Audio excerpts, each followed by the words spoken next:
Հայաստանի զինված ուժերում անցած տարի զոհվել մահացել է 40 զինծառայող։ Ծառայության հետ կապված հանգամանքներում 27 զինծառայող, հակառակորդի կողմից 4 սպանության հետևանքով 5, ինքնասպանությունից 7, ճանապարհատրանսպորտային պատահարից 4, մարտական մեքենաներ վարելու կանոնների խախտման հետևանքով 1, ավիավթարից 2, հիվանդությունից 3, իսկ ծառայության հետ չկապված հանգամանքներում 13 զինծառայող է մահացել։ Գլխավոր դատախազն ու պաշտպանության նախարարն են ամփոփել զինդատախազության անցյալ տարվա գործունեությունը։ Անցած տարի ըստ զինվորական դատախազի զինված ուժերի համակարգում արձանագրվել է 2093 դեպք նախորդող 2023-ի 2358 դեպքի համեմատ։ Դրանք հիմնականում եղել են պատահարներ, ենթադրյալ հանցագործություններ։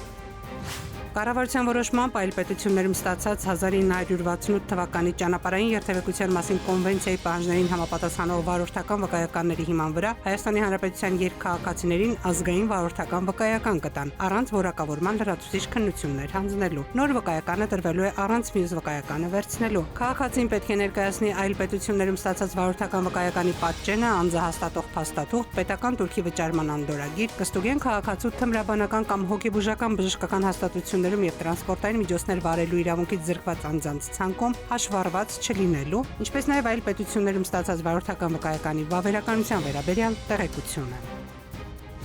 Երևանյան լճի եւ Հրազդան գետի աղտոտումը կանխելու նվազագույնի հասցնելու նպատակով Հրազդան գետի վրա աղբավորիչ 2 սարք են տեղադրել։ Երևանի քաղաքապետարանից փոխանցում են, որ էկոլոգիական նշանակության հարմարանքների նախագծման եւ տեղադրման նպատակով ծախսվել է շուրջ 122 միլիոն դրամ։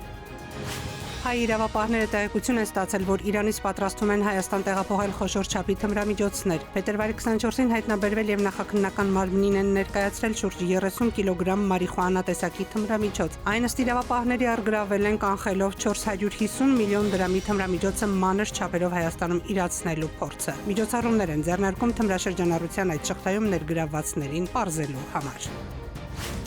Կանանց միջազգային օրվան ընթառաջ Արդարադատության նախարարության կանանց աշխատասենյակներ ծաղիկները յուրօրինակ ճանապարհով են հասել։ Ճոպաններով են նրանց անակնկալարել։ Իսկ խորհրդանական կանայք տոնի առիթով ազգային ժողովի նախագահի կարգադրությամբ կպարգևատրվեն 70,000 դրամ։